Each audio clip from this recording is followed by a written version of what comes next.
এবং বিস্ময়কর বিষয় হচ্ছে এই প্রাণী কথা বলা শুরু করলো। তারা বলল, তোমরা কারা? তারা বলল, আমরা আরব থেকে এসেছি। এরকম কিছু কনভারসেশন হলো। তখন সেই প্রাণী বলল, তোমাদের অপেক্ষা করছে একজন ব্যক্তি, আমার সাথে আসো। তখন এই 30 জন বা 40 জন সাহাবী তারা তামিম দারির সাথে গেলেন। সাহাবী বলছে এই অর্থে যে তারা পরবর্তীতে মুসলিম হয়েছিলেন, এই ঘটনার পরে তারা মুসলিম হয়েছিলেন, আলহামদুলিল্লাহ। তো তারা গিয়ে দেখলেন শেকল দিয়ে একজন ব্যক্তিকে বাঁধা আছে, যে ব্যক্তি খুবই শক্তিশালী, তাকে শেকল দিয়ে বেঁধে রাখা হয়েছে। এবং সেই ব্যক্তি তাদেরকে জিজ্ঞাসা করছিল, তোমরা কোত্থেকে এসেছো? তামিম দারি রাদিয়াল্লাহু আনহু তিনি বলছেন, আমরা মক্কা থেকে এসেছি, মদিনা মক্কা থেকে এসেছি। কি উদ্দেশ্যে? এই উদ্দেশ্যে, তোমাদের সেখানে একজন ব্যক্তি আছে মুহাম্মদ, তার কি খবর? তামিম দারি রাদিয়াল্লাহু আনহু বলছেন, তার খবর হচ্ছে বালতির মতো। কিসের মতো? বালতির মতো।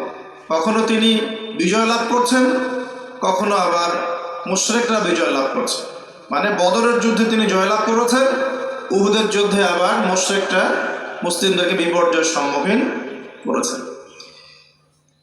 জিজ্ঞাসা করলেন, তাবারিয়া হ্রদ চেনো? তিনি বলছেন, হ্যাঁ চিনি। তাবারিয়া হ্রদে কি পানি আছে? তামিম দারি রাদিয়াল্লাহু আনহু বলছেন, হ্যাঁ পানি আছে। এই ব্যক্তি তখন বলছে, অতি শীঘ্রই সেখানে কোনো পানি থাকবে না। আবার প্রশ্ন করছেন, বাইসানের খেজুর গাছের নাম শুনেছ? তামিম দারি বলছেন, শুনেছে। সেখানে কি খেজুর আছে? তামিম দারি বলছেন, প্রচুর খেজুর আছে। এই ব্যক্তি বলছে যে অতি সত্বর সেখানে কোনো খেজুর থাকবে না। এরকম কিছু কথা বলার পরে তামিম দারি তাকে জিজ্ঞাসা করলেন, আপনি কে?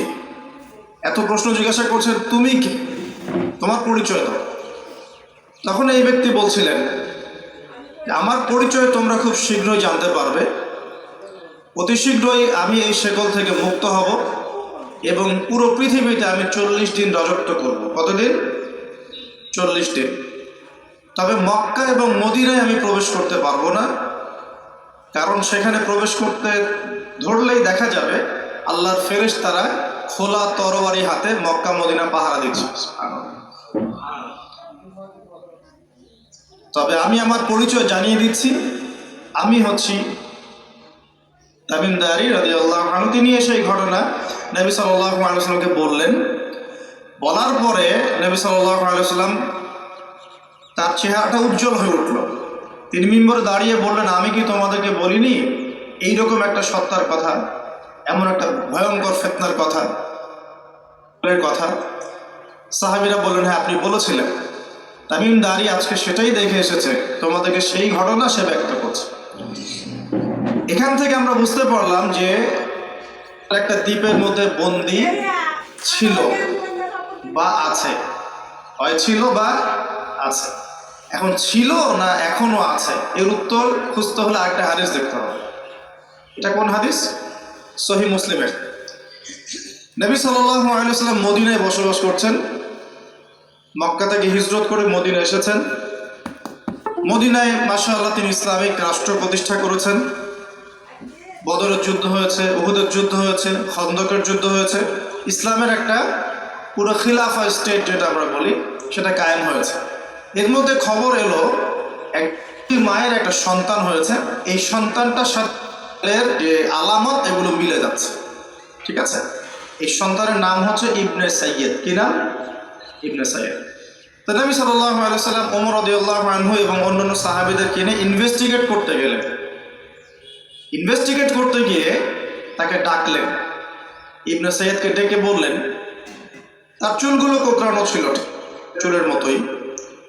চোখের মধ্যে একটু সমস্যা ছিল, কারণ আমরা জানি ডান চোখে একটু সমস্যা থাকবে। আঙ্গুর কালার দেখেছেন? আঙ্গুর, চোখটা অনেকটা আঙ্গুরের মতো হবে, ফোলা। ইবনে সাইয়্যিদের কাঠামোটা মিলে যাচ্ছিল। নবী সাল্লাল্লাহু আলাইহি ওয়াসাল্লাম তাকে ডেকে বললেন, তুমি কি দেখো? ইবনে সাইয়্যিদ বলছে, আমি আরশ দেখি। কি দেখি? আরশ বোঝেন তো? আচ্ছা, এখানে আরশের কথা যেহেতু এসেই গেছে, একটা কথা বলে দেই। যে নবী সাল্লাল্লাহু আলাইহি ওয়াসাল্লাম একটা হাদিসে বলেছেন, কিতাবুত তাওহীদ গ্রন্থের মধ্যে আছে, আমরা যে পৃথিবীতে বসবাস করছি এই পৃথিবী থেকে প্রথম আসমান মানে পুরো মহাবিশ্ব এর দূরত্ব হচ্ছে 500 বছরের রাস্তা। কত বছর? এভাবে দ্বিতীয় আসমান থেকে তৃতীয় আসমানের ডিস্টেন্স 500 বছরের পথ। কত বছর? এভাবে চতুর্থ, পঞ্চম, ষষ্ঠ, সপ্তম এই 7 আসমানের প্রত্যেক আসমানের ডিস্টেন্স হচ্ছে 500 বছরের রাস্তা। এর উপরে আছে কুরসি। কি আছে? ওয়াসিআ কুরসিয়ুহুস সামাওয়াতি ওয়াল আরদ। আয়াতুল কুরসি পড়েন নাই? আয়াতুল কুরসি ঘুমানোর সময় পড়েন কি?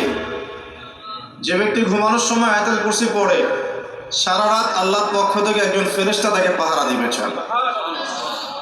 কিন্তু এই কথা নাসা বিশ্বাস করবে না, এই কথা বিজ্ঞান বিশ্বাস করবে না, কারণ তাকে চোখে দেখা যায় না। তাদের একটা জ্ঞানতাত্ত্বিক দর্শন আছে যেটা আমরা ইউনিভার্সিটিতে পড়ে আসছি দীর্ঘদিন।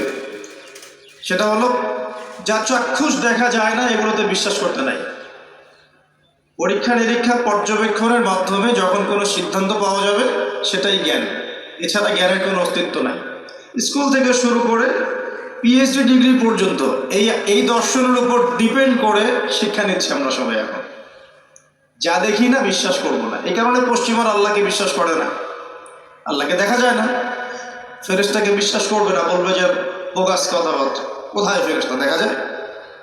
যা দেখি না বিশ্বাস করবো কেন? আখেরাত দেখি না কেন বিশ্বাস করব? জান্নাত জাহান্নাম দেখি নাই কেন বিশ্বাস করব? জিন জাতি দেখি নাই কেন বিশ্বাস করব? আত্মা বা রূহকে দেখেছেন? রূহ বা আত্মা যেটা নিয়ে চলাফেরা করছেন দেখেছেন? কেন বিশ্বাস? কবরের আযাব কেন বিশ্বাস করব? এই কারণে তাদের দর্শন যেহেতু প্রোটেস্ট্যান্ট দর্শনের জ্ঞানে বিশ্বাস করে, চাক্ষুষ দর্শন যেটা সেটাই জ্ঞান, এর বাইরে জ্ঞানের কোনো অস্তিত্ব আছে না বিশ্বাস করে না। এই কারণেই তারা ইমানের 6 পিলারের কোনো পিলারই বিশ্বাস করে না। আর ইমানের 6 পিলারই কিন্তু গায়েব। গায়েব না? আল্লাহ বিশ্বাস, ফেরেশতায় বিশ্বাস, নবী রাসূলগণ, আসমানি কিতাব, পরকাল, তাকদীর, এগুলো কি দেখা যায়? এমনকি আমরা তো আমাদের নবীজিকেও দেখি নাই, দেখেছি? সাল্লাল্লাহু আলাইহি ওয়াসাল্লাম। আমরা শুধুমাত্র কোরআন দেখছি এবং হাদিসের গ্রন্থগুলো দেখছি, এর বাইরে কিন্তু আমরা কিচ্ছু দেখছি না। তো তারা আবার পরিকল্পিতভাবে তাদের দর্শনটাকে প্রতিষ্ঠা করার জন্যে এবং আমরা যে গায়েবে বিশ্বাস করি এই দর্শনটাকে এলিমিনেট, বাতিল করার জন্যে কিছু শব্দ চালু করেছে। একটা শব্দ মৌলবাদী, একটা শব্দ ধর্মান্ধ। থামেন, ঠিক বেঠিক বলার দরকার নাই, ঠান্ডা মাথায় লেকচার শোন। কোরআন সুন্নাহর কথা ঠিক বললেও ঠিক, না বললেও কি ঠিক কিনা বলেন? আচ্ছা, পশ্চিমারা তাদের দর্শনটাকে বাস্তবায়ন করার জন্য যে আমরা চোখে যা দেখি তাই বিশ্বাস করব, এর বাইরে কিছুই বিশ্বাস করব না, এই দর্শনটাকে সাবিত করার জন্যে এবং আমাদের যে গায়েবে বিশ্বাস, অদৃশ্যে আমরা বিশ্বাস করি, এটাকে এলিমিনেট, বাতিল করার জন্য এই শব্দ দুটো চালু করেছে। যখন আপনি বলবেন আমি বিনা বাক্য ব্যয়ে আল্লাহকে বিশ্বাস করি, মালায়েকা বিশ্বাস করি, নবী রাসূল বিশ্বাস করি, পরকাল, কবরের আযাব, জান্নাত জাহান্নাম সব বিশ্বাস করি, তারা আপনাকে বলবে আপনি ধর্মান্ধ। কারণ আপনি অন্ধভাবে বিশ্বাস করছেন। তো আপনি অন্ধভাবেই বিশ্বাস করছেন। তো আপনি কি প্রমাণ করতে পারবেন জিন জাতির অস্তিত্ব? আপনি কি ল্যাবরেটরিতে বসে বসে আমরা যে ফিজিক্স, কেমিস্ট্রি, বায়োলজির ল্যাবরেটরিতে করেছি না প্র্যাকটিক্যাল, এই প্র্যাকটিক্যাল কাজগুলোর মধ্য দিয়ে কি আপনি আত্মার অস্তিত্ব প্রমাণ করতে পারবেন নাকি? যারা হার্ট স্ট্রোক করে মারা যাচ্ছে, হচ্ছে না, আমরা কি বলছি? হৃদযন্ত্রের ক্রিয়া বন্ধ হয়ে মারা গেছে, ইন্না লিল্লাহি ওয়া ইন্না ইলাইহি রাজিউন, মাইকিং করে বেড়াচ্ছে, তাই না? হৃদযন্ত্রের ক্রিয়াটা বন্ধ হলো কিভাবে? এর ভিতরে কিছু একটা তো ছিল যেটা এখন নাই। একটা ডেড বডির মধ্যে কিছু একটা নাই যেটা একজন জীবিত মানুষের দেহের মধ্যে আছে। আপনার দেহে কি আছে যেটা একটা মৃত মানুষের দেহে নাই? বলেন কি নাম এটা? এই রূহটা কি পশ্চিমারা কি বিশ্বাস করাতে পারবেন? গিলাতে পারবেন? গিলাতে গেলে বলবে আপনি ধর্মান্ধ। কথা বোঝার চেষ্টা করেন কেন তারা শব্দগুলো ছড়িয়ে দিয়েছে। আর যখন আপনি মৌলিক বিষয়গুলো মেনে চলবেন তখন আপনাকে বলবে মৌলবাদী হয়েছে। অথচ এই মৌলিক বিষয়গুলো মেনে না চললে কিন্তু আপনি মুসলিমই হতে পারছেন না। কেউ যদি আত্মায় বিশ্বাস না করে, জিন জাতিতে বিশ্বাস না করে, আপনার আল্লাহ অদৃশ্য বিশ্বাস না করে, আখেরাত অদৃশ্য জগৎ বিশ্বাস না করে, জান্নাত জাহান্নাম কবর আযাব মিজান পুলসিরাতে বিশ্বাস না করে, সে কি মুসলিম হতে পারবে কিনা বলেন দেখি এবার। তাহলে মুসলিম হতে হলে আমাকে আল্লাহর কথা, আল্লাহর বাণীকে চোখ বন্ধ করে বিশ্বাস করতেই হচ্ছে। কোনো কোনো ক্ষেত্রে আল্লাহ পাকের আদেশের সামনে আত্মসমর্পণ করতে হচ্ছে বিনা বাক্য ব্যয়ে। এক্সাম্পল দিচ্ছি, এই যে ইব্রাহিম আলাইহিস সালামের ছেলেকে বলেছিলেন আল্লাহ পাক, বলেছিলেন, যার ফলশ্রুতিতে আমরা ঈদুল আজহা পালন করি না। আচ্ছা দেখেন, ইব্রাহিম আলাইহিস সালামকে আল্লাহ পাক বলছেন 3 দিন স্বপ্ন দেখিয়ে তোমার ছেলেকে করতে হবে, পরীক্ষা তোমার জন্য একটা। এবং তিনি গিয়ে তার সন্তানকে বলছেন, ইন্নী আরা ফিল মানামি আন্নী আসবাহু, হে আমার সন্তান, আমি স্বপ্নে দেখেছি আমি তোমাকে করছি, ফানজুর মাযা তারা, তোমার রায় কি আমাকে বলো। সন্তান বলছে ইসমাঈল আলাইহিস সালাম, ইয়া আবাতি ফাআল মা তুমার, হে আমার বাবা, আল্লাহ আপনাকে যা আদেশ করেছেন তাই করো, সাতাজিদুনি ইনশাআল্লাহু মিনাস সাবিরিন, ইনশাআল্লাহ আপনি আমাকে ধৈর্যশীল পাবেন। এই ছেলের বয়স কিন্তু আমাদের এই ইয়াং জেনারেশনের চেয়ে অনেক কম। যে জেনারেশন রাত 3টায় অ্যালার্ম দিয়ে যে আর্জেন্টিনা খেলা দেখতে ওঠে, এই জেনারেশনের চাইতে ইসমাইলের বয়স কিন্তু অনেক কম। তার বয়স তখন হয়তো 10 বা 12 বা 14। কি শিক্ষা দিলেন তার পিতা তার মা তাকে, যে আল্লাহর আদেশের সামনে জীবন দিতেও তার কোনো পরোয়া নাই। বলছে, আব্বা আপনি যে স্বপ্ন দেখেছেন, আল্লাহ আপনাকে যে আদেশ করেছেন আপনি করেন। তাহলে কোন শিক্ষার ঘাটতি আমাদের মধ্যে আছে ভাবতে হবে না এগুলো। ইব্রাহিম আলাইহিস সালাম কিন্তু তার সন্তানকে মানুষ করেন নাই, মনে রাখবেন। তিনি মাঝে মাঝে আসতেন, যাওয়া আসা করতেন, কারণ তার আরেকটা পরিবার ছিল, সারা আলাইহিস সালাম, তার আরেকটা পরিবার ছিল, 2 স্ত্রী। তো তাকে মানুষ করেছেন কিন্তু তার মা হাজরা আলাইহিস সালাম। কোন মা? যেই মাকে ইব্রাহিম রেখে আসছেন কাবা ঘরে, মনে আছে? খাবারও ছিল না, পানিও ছিল না। তিনি বলছেন, আপনি কেন রেখে যাচ্ছেন ইব্রাহিম আলাইহিস সালাম বলেন, আল্লাহর হুকুমে। এখন এই মা বলছেন যে যদি আপনি আল্লাহর হুকুমে আমাদেরকে রেখে যান, ইনশাআল্লাহ আল্লাহ পাক আমাদেরকে ফেলে দিবেন না। তো এই মায়ের গর্ভ থেকে ইসমাইল হবে না তো কি আমাদের মা বোনদের গর্ভ থেকে ইসমাইল হবে? আমাদের মা বোনরা এখন কি করে? সারাদিন যে মুভিজ, যে সিরিয়ালস, স্বামীকে সম্পত্তির জন্য প্যারা দিতে দিতে স্বামীর হার্ট স্ট্রোক করে বলে। বহু স্বামী আছে হারাম খাইতে চায় না, স্ত্রীর পাল্লায় পর হারাম খায়। হ্যাঁ, আমি কিছু প্র্যাকটিক্যাল কথা বলছি। বহু স্বামী আছে হারাম খেতে চায় না, সন্তান সন্ততির স্ত্রীদের চাপে পড়ে তাকে 2 নাম্বারই করতে সে বাধ্য হয়। কেন করে? পরিবারের জন্য করে। আমরা কিন্তু বোকা পুরুষ মানুষ, আমরা যারা আছে আমরা কিন্তু আসলে বোকা জাতি, জানেন? আমার বয়স অনেক কম যদিও আপনাদের চাইতে, তবে আমি কিছু বিষয় ফিল করেছি আমার লাইফে, যেটা আমি মনে করি আলহামদুলিল্লাহ আল্লাহ পাক আমাকে নিয়ামত দিয়েছে। যেমন আমি ফিল করেছি আমার লাইফে যে মানুষের আল্লাহ ছাড়া আপন বলতে কেউ নাই, এটা আমি ফিল করেছি। আল্লাহ পাক ছাড়া একজন মানুষের সত্তাগত আপন, আপনার সত্তা আত্মাগত আপন বলতে আসলে কেউ না। যারা আছে আমাদের আশপাশে সবাই সবার স্বার্থে থাকে, সবাই সবার প্রয়োজনে থাকে।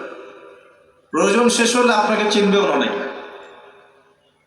আমি যখন ইন্তেকাল করব, এমন হবে 40 দিন পর কেউ আমাদের কবর জিয়ারত করবে কিনা সন্দেহ আছে। এগুলো বাস্তবতা। আর আমরা বোকা কেন জানেন? আমরা এই দুনিয়ার মানুষদের স্বার্থেই, আমার আশপাশের মানুষগুলোর স্বার্থেই সারা জীবন আল্লাহর বিরুদ্ধে চলি, আরাম খাই, সুদ খাই, ঘুষ খাই, দুর্নীতি করে ওদের মুখে হাসি ফোটানোর জন্য। যেই মানুষগুলো আমাকেই চিনবে না পরকালে, দুনিয়াতেই মারা গেলে আমাকে চিনবে না, তো সেই মানুষগুলোর জন্য আমি আল্লাহর বিরুদ্ধে চলে যাই। আমরা বোকা না? আর দেখবেন যেসব পুরুষের সৎ থাকতে চায় তারা শেষ বয়সে খুব একা হয়ে পড়ে। খেয়াল করে দেখেন, যে পুরুষটা সৎ থাকতে চায় শেষ বয়সে গিয়ে দেখবেন তারা খুব একাকিত্বে ভুগছে। এখন একটা কমন সমস্যা, এটা অনেক প্রবীণ মানুষ যারা আছেন তারা কিন্তু একাকিত্বে ভোগেন, খুব একাকিত্ব ভোগে। স্ত্রী দেখছে না, সন্তান খোঁজ খবর নিচ্ছে না, বন্ধু বান্ধবরা নাই, হ্যাঁ, বৃদ্ধাশ্রমে গিয়ে পড়ে আছে। পরিবারগুলোতে এখন পুরুষ নির্যাতন বেড়েছে আর কি। হ্যাঁ, কত একটু ভিতর থেকে বোঝার চেষ্টা করবেন। হ্যাঁ, নারী নির্যাতন তো আছেই, আমরা জানি। এমন দুশ্চরিত্রের লম্পট অনেক পুরুষ আছে সমাজে, যৌতুকের জন্য মেয়েদেরকে চাপ দেয়, স্ত্রীদেরকে চাপ দেয়, তাই না? শারীরিক মানসিক নির্যাতন করে না? মেয়েদের প্রতিও চরম নির্যাতন হয়, কিন্তু পুরুষদের উপরেও কিন্তু দিন দিন নির্যাতন বাড়ছে। আমরা কিন্তু এই সেন্সে বোকা হয়ে গেছি। চালাক হব কখন? যখন আমরা আমাদের দুনিয়ার প্রতিটা কাজ আল্লাহর সন্তুষ্টির জন্য করব। দুনিয়ার প্রতিটা কাজ যদি আমরা আল্লাহর সন্তুষ্টির জন্য করি, তাহলে আমরা কারো ব্যবহারে কথায় কষ্ট পাবো না ইনশাআল্লাহ। কারণ আমাদের সলাত, ইন্না সলাতি ওয়া নুসুকি মাহইয়ায়া ওয়া মামাতি, আমাদের সলাত সব স্যাক্রিফাইস, জীবন মৃত্যু কার জন্যে? আল্লাহর জন্য। আল্লাহর কাছে আমার এক্সপেকটেশন থাকবে যে আল্লাহর কাছে আমি চাই, কোনো মানুষের কাছে কোনো এক্সপেকটেশন নাই, তখন আপনি কষ্ট পাবেন না। জীবনে সুখে থাকার দ্য ফিলোসফি অফ হ্যাপিনেস হচ্ছে এটা। জীবনে সুখে থাকা, সুখী হওয়ার, এই দুনিয়ার জীবনে সুখী হওয়ার ফিলোসফি হচ্ছে আল্লাহ ছাড়া কারো কাছে আশা করেন এবং আল্লাহ ছাড়া অন্য কারোর জন্য কোনো কিছু করতে চান না, আল্লাহকে সন্তুষ্ট করার জন্য করতে চান। ইনশাআল্লাহ আল্লাহ পাক আপনাকে সব কিছুই দেবে ইনশাআল্লাহ। সম্মান, মর্যাদা, প্রতিপত্তি, মানুষের ভালোবাসা সবই পাবেন যদি আপনি আল্লাহর হয়ে যান। আমি একটু ভিতরে চলে আসছি আর কি, বাইরে আসি আবার, আসেন। তো এই যে কুরসির কথা বলছিলাম, আয়াতুল কুরসি কেন তেলাওয়াত করবেন? কারণ রাত্রেবেলা একজন মালাক বা ফেরেশতা আপনাকে পাহারা দিবে ইনশাআল্লাহ। আর পশ্চিমাদের দর্শন বলে দিলাম, ওরা কিন্তু এই অদৃশ্যের জগতে বিশ্বাস করে না। এই কারণে আমরা যারা অদৃশ্যের জগতে বিশ্বাস করি, আমাদেরকে এইসব সাম্প্রদায়িক শব্দ দিয়ে তারা সারা বিশ্বের বুকে আন্ডারএস্টিমেট করার চেষ্টা করেছে। এগুলো ধরতে হবে। ওরা সামনে আসেন। এখন কুরসির পরে কি আছে? এই কুরসির উপরে আছে একটা মহাসাগর। কি আছে? মহাসাগর। নাসা কি বলেছে এখন পর্যন্ত? এই জন্য আমরা কেউ বিশ্বাস করি না।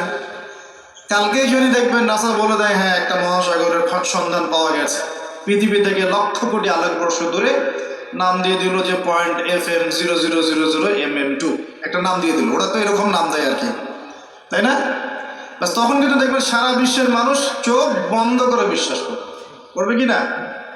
আমরা কিন্তু আল্লাহর প্রতি চোখ বন্ধ করে বিশ্বাসের জায়গায় এই পশ্চিমাদের উপর এখন চোখ বন্ধ করে বিশ্বাস করি। দেখি বুঝেন, এটা কিন্তু শিরক হচ্ছে, এটাও শিরক হচ্ছে। তো একটা কথা মিস করে গেছি, ইব্রাহিম আলাইহিস সালাম করার যে পরীক্ষায় পড়েছিলেন, তখন কিন্তু তিনি প্রশ্ন করেননি আল্লাহকে, আল্লাহ একজন মাসুম বাচ্চাকে কেন করব, এর পিছনে যুক্তি কি, এর পিছনে বিজ্ঞান কি, এর পিছনে দর্শন কি, প্রশ্ন করেছিলেন? তিনি একদম সামি'না ওয়া আতা'না, আল্লাহ পাক আদেশ করেছেন, চোখ বন্ধ করে পালন করতে গিয়েছে। ইব্রাহিম আলাইহিস সালাম অন্ধভাবে আল্লাহর আদেশ মেনে চললেন না? আর ইব্রাহিম আলাইহিস সালাম সবচেয়ে বড় মুসলিম না আমি সবচেয়ে বড় মুসলিম? বলেন, কে এই উম্মার নামকরণ করেছেন মুসলিম? সূরা হজ পড়ে দেখেন, হুয়া সাম্মাকুমুল মুসলিমিন। হুয়া মানে কে? মিল্লাতে আবিকুম ইব্রাহিম, ইব্রাহিম আলাইহিস সালামের মিল্লাত, তিনি তোমাদের পিতা, যিনি তোমাদের নামকরণ করেছেন কি? মুসলিম। আর আমাদের আদি পিতা হচ্ছেন আদম আলাইহিস সালাম। তো দেখুন প্রিয় ভাইরা, এই মহাসাগরের উপরে আছে কুরসি, যার কথা আমি বলতে গিয়ে এখানে আসলাম।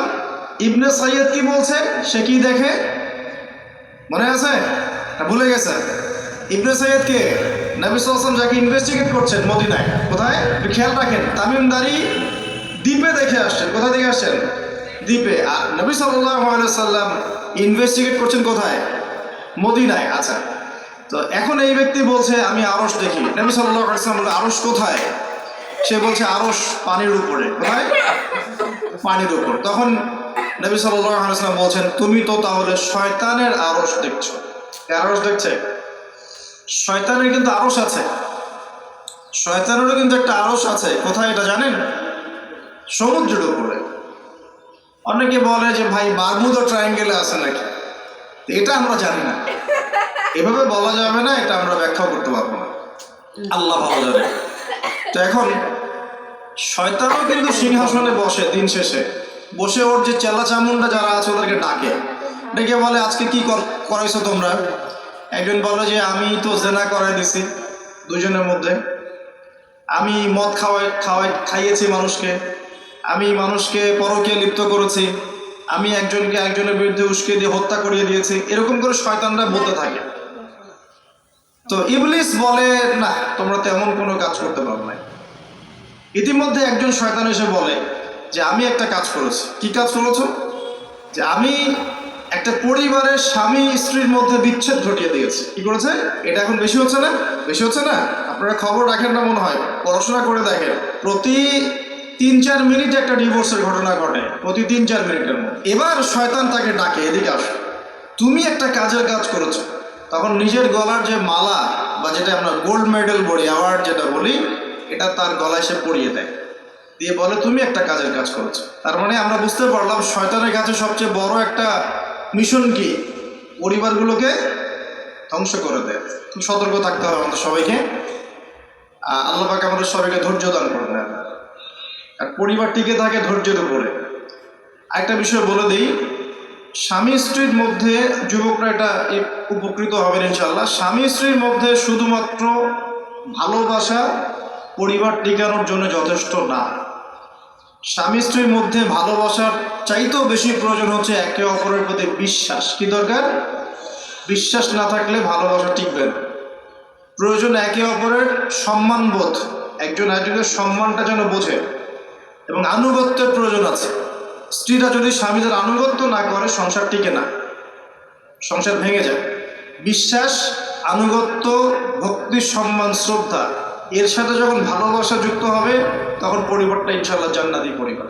লাখ লাখ ছেলে দাঁড়িয়ে একটা পর্দার সামনে দাঁড়িয়ে আছে, গোল কখন হবে এই জন্যে, দেখছেন না? মিডিয়া এগুলো প্রমোট করছে না? বাপখানে এমন যে কত সুখে আছি আমরা, তাই না? কি সুখ আমাদের! খেলা হচ্ছে, আমরা গোল গোল চিল্লাচ্ছি, খেলছে কোন টিম, সেই টিম আমাকেও চিনে না, আমার দেশের নামও জানে কিনা আল্লাহু আলাম। এমন কেন জাতিগতভাবে আমরা এমন কেন হলাম? জাতিগতভাবে আমাদের কোনো ব্যক্তিত্ব নাই, আমাদের কোনো গায়রত নাই। আমাদের তো যুদ্ধের হিস্ট্রি আছে, আমাদের বীরত্বের হিস্ট্রি আছে, আমাদের ভাষা আন্দোলন হিস্ট্রি আছে। দেশের কনসেপ্ট বাদ দিয়ে ইসলামের কনসেপ্টও যদি বলেন, আমরা তো তারেক বিন জিয়াদের উত্তরসূরি, বিন কাসিমের উত্তরসূরি, খালেদ বিন ওয়ালিদ, উমর ইবনুল খাত্তাবের উত্তরসূরি। আমাদের কোনো গায়রত নাই। যদি আমি একা একা সকালবেলা উঠে ফজরের নামাজের পরে এই মাঠটাকে 10 রাউন্ড দেই, এটা আমার জায়েজ না? না জায়েজ? জায়েজ। এখন আপনারা 10 জন 20 জন দুটা টিম হয়ে গেলেন।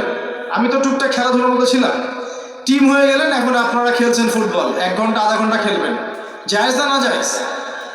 কিন্তু এই খেলাটাকে টেলিকাস্ট করে আপনি হাজার হাজার মানুষের সময় তো নষ্ট করতে পারেন না, তার হায়াত তো নষ্ট করতে পারেন না। এই খেলাকে কেন্দ্র করে জুয়ার আসর বসাতে পারবেন না। এটাকে কেন্দ্র করে আপনি lakh lakh billion billion dollar খরচ করতে পারবেন না তো। অথচ আপনার পাশেই প্রতিবেশী রাষ্ট্র না খেয়ে মারা যায়, আমাদের পাশেই মিডল ইস্টের পাশেই প্রতিবেশী রাষ্ট্র না খেয়ে শিশুরা মারা যাচ্ছে। প্রতিবেশী না খেয়ে থাকে, আমি পেট ভরে খাই, আমি মুমিন নাকি? প্রতিবেশী না খেয়ে থাকে আর আমি পেট ভরে খাই, আমি কি মুমিন নাকি? আর সারা বিশ্ব এই দিকে মানুষকে ফোকাস করে রেখেছে, বিশ্বের একটা অংশ এই দিকে ফোকাস করে রেখে তাদের এজেন্ডাগুলো ঠিকই বাস্তবায়ন করছে না। তো রমজান মাস আসে, দেখবেন রমজান মাস যখনই আসে দেখবেন যে নির্যাতন বেড়ে যায় উম্মার উপর। যে সময়ে উম্মার ইকোনমিক অবস্থা ভালো না, সামরিক অবস্থায় তাদের মুখোপেক্ষী হয়ে থাকতে হচ্ছে, যে সময় আমাদের ভিতরে পলিটিক্যাল বিরোধগুলো দেখা দিচ্ছে, আমরা ইউনাইটেড হতে পারছি না, যে সময় যুব সমাজরা মাদকে আসক্ত হয়ে আছে, পর্নোগ্রাফিতে আসক্ত হয়ে আছে, দ্বীনের ইলম কালাম অর্জন করছে না, নামাজ ঠিক মতো পড়ছে না, কুরআন তেলাওয়াত করা শিখছে না, যে সময়ে ইভেন আলেম ওলামাদের মধ্যে ঐক্য দেখা যাচ্ছে না, যে সময়ের মধ্যে আমরা পরিবারগুলোর ভাঙন দেখতে পাচ্ছি, আমাদের পরবর্তী প্রজন্ম কোন পরিবেশে বড় হবে সেই নিশ্চয়তা দিতে পারি না। এই সমাজটা পরিবর্তনের দায়িত্ব আমাদেরকে আরো ভারী নাই? শুধু কি পলিটিশিয়ানদের দায়িত্ব? শুধু কি প্রশাসনেরই দায়িত্ব? আমাদের সবাইকে নাকে তেল দিয়ে ঘুমানোর জন্য পৃথিবীতে আসছে। এই যুব সমাজ তো জানেই না, বোঝেই না ওদেরকে কি কারণে পৃথিবীতে পাঠানো হয়েছে। সে যে মুসলিম, তার যে দায়িত্ব কর্তব্য আছে, আল্লাহ পাক যে তাকে সৃষ্টি করেছেন তার ইবাদত করার জন্য এবং আল্লাহর জমিনে দিনটার প্রচার প্রসার ঘটানোর জন্য, তার কোনো ফিকির আছে? একটা পর্দার সামনে দাঁড়িয়ে সে আধা ঘন্টা 1 ঘন্টা 1.5 ঘন্টা সময় নষ্ট করে ফেললো, তার ফিজিক্যাল কোনো উপকারও কিন্তু নাই। আছে? কোন জায়গায় আপনি বাচ্চাকে রেখে যাচ্ছেন চিন্তা করে দেখে নেবেন। একটা ছোট্ট বাচ্চার ইজ্জতের কোনো গ্যারান্টি পাচ্ছি না আমরা। মানুষ কোন জায়গায় চলে গেছে দেখেন, মাদক অ্যাভেলেবল হয়ে গেছে, আপনি দেখে না 5% ছেলেও পাওয়া যাবে না। আর যারা দেখে ভিতর থেকে এরা পশু হয়ে গেছে। এর কাছে একটা বাচ্চাকে দিলেও সে রেপ করে রেখে দিবে। চিন্তা করে দেখেন না, বিগত 50 বছরে ধর্ষণের সংখ্যা বেড়েছে না কমেছে? কি পরিমাণ বেড়েছে, বেড়েছে কি পরিমাণে, পর্নোগ্রাফির পরিমাণটা কি পরিমাণ বাড়ছে, মাদক কি পরিমাণে বেড়েছে। এখন এই দায়িত্ব তো শুধু প্রশাসনের না, শুধু পলিটিশিয়ানদের না, আমাদের সবার দায়িত্ব আছে। আমরা যদি যার যার জায়গা থেকে দায়িত্ব পালন করতে আজকে পিছুপা হয়ে যাই, বিশ্বাস করেন আগামী 10-20 বছর পরে আমাদের সন্তানরা একটা ভয়ঙ্কর বিশ্ব দেখবে, আসে এমন একটা বিশ্ব দেখবে যার দুঃস্বপ্নের মতো কল্পনাই করে নাই। আল্লাহ আমাদেরকে বোঝার তৌফিক দান করুন। আমি হয়তো কিছুটা ইমোশনাল হয়ে বেশি কথা বলে ফেললাম, ভুল ত্রুটি হলে মাফ করবেন। সামনে আসেন, আমি বুঝাচ্ছিলাম যে এই 3টা জায়গা থেকে বের হবে এবং তার সাথে জয়েন হবে কারা, এবং এক শ্রেণীর নারী যাদেরকে আপনি ঘরে রাখতে পারবেন না। উদাহরণ যদি এত দূর চলে গেছে, আরেকটা জায়গার কথা আসছে যে বের হবে শাম এবং ইরাকের মাঝামাঝি একটা রাস্তা থেকে। শাম মানে হচ্ছে জর্ডান, লেবানন, এই যে পুরো কন্টিনেন্টটা আছে এটার নাম শাম। কি নাম? শাম, সিরিয়ার মধ্যে। আর ইরাক হচ্ছে এই যে আমাদের ইরাক তো চিনেন, এর মাঝখান থেকে একটা রাস্তা থেকে বের হবে। একটু ভূগোল ঘাটবেন, একটু জিওগ্রাফি পড়ে দেখবেন, ওর মাঝখানে এখন একটা রাষ্ট্রের জন্ম হয়েছে। এই রাষ্ট্রটা আজকে থেকে 100 বছর আগে বিশ্বের বুকে ছিল। 1914 সালের আগ পর্যন্ত এরকম কোন রাষ্ট্রের অস্তিত্বই বিশ্বের বুকে ছিল না। বিগত 100 বছরে এটা অস্তিত্ব লাভ করেছে, নাম আপনারা সবাই জানেন। এবং সেখানে শুধু রাষ্ট্র গঠন করেই তারা ক্ষান্ত হয় নাই, কিন্তু ওই যে বললাম 70,000 দিবি ইস্পাহানের, বললাম না? তার মানে অন্য হাদিসের লিঙ্ক করলে দেখা যায় নবীজি বলছেন যে সে বিশ্ব শাসন করবে এবং তার ফলোয়ার্স হবে কারা? মানে কারা?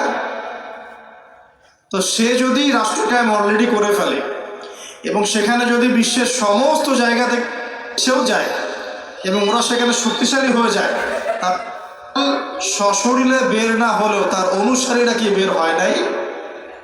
বোঝেন নাই কথা? বুঝছেন? এখন তার অনুসারীদের একটু অবস্থা দেখেন। বিশ্বের বড় বড় সেক্টরগুলোর কথা আমি জাস্ট মেনশন করে দিই: politics, economics, finance, military section এবং মিডিয়া। বড় বড় 5-6টা সেকশন। একটা সেকশন আমাকে দেখাবেন যেটা ওদের নিয়ন্ত্রণের বাইরে আছে? এমন কোনো সেকশন নাই। এখানে শিক্ষিত মানুষ যারা তারা আমার কথা বুঝতে পারবে। বিশ্বের এমন কোনো সেকশন নাই যেটা ওদের নিয়ন্ত্রণের বাইরে। ইভেন এই যে প্রযুক্তিগুলো আমরা ইউজ করছি এগুলো সব কিছু ওদের নখদর্পণে আছে। এখন আমাকে একটা কোশ্চেনের উত্তর দেন যে যদি আপনি বিশ্ব রুল করতে চান তাহলে আপনাকে বিশ্বের এই বড় বড় সেকশনগুলোকে রুল করতে হবে না? শ্রীলঙ্কা কি পারবে বিশ্বের অর্থনীতিকে নিয়ন্ত্রণ করতে? পারবে না, কারণ তার নিজের কোনো ইকোনমিক বেস নাই। পারবে কি? পারবে সারা ওয়ার্ল্ডের পলিটিক্সকে নিয়ন্ত্রণ করতে? পারবে না। মনে করেন কি পারবে সারা বিশ্বের ফাইন্যান্স এগুলো নিয়ন্ত্রণ করতে পারবে? সেখানে তো মানুষ অনুদানের উপর তারা চলছে না, তাদের তো জানমালের নিরাপত্তাই নাই। তার মানে যে বা যারা বিশ্ব শাসন করবে এবং তার অনুসারীরা তাদেরকে বিশ্বের বড় বড় সেকশনগুলো তো রুল করতে হবে, তাই নয় কি?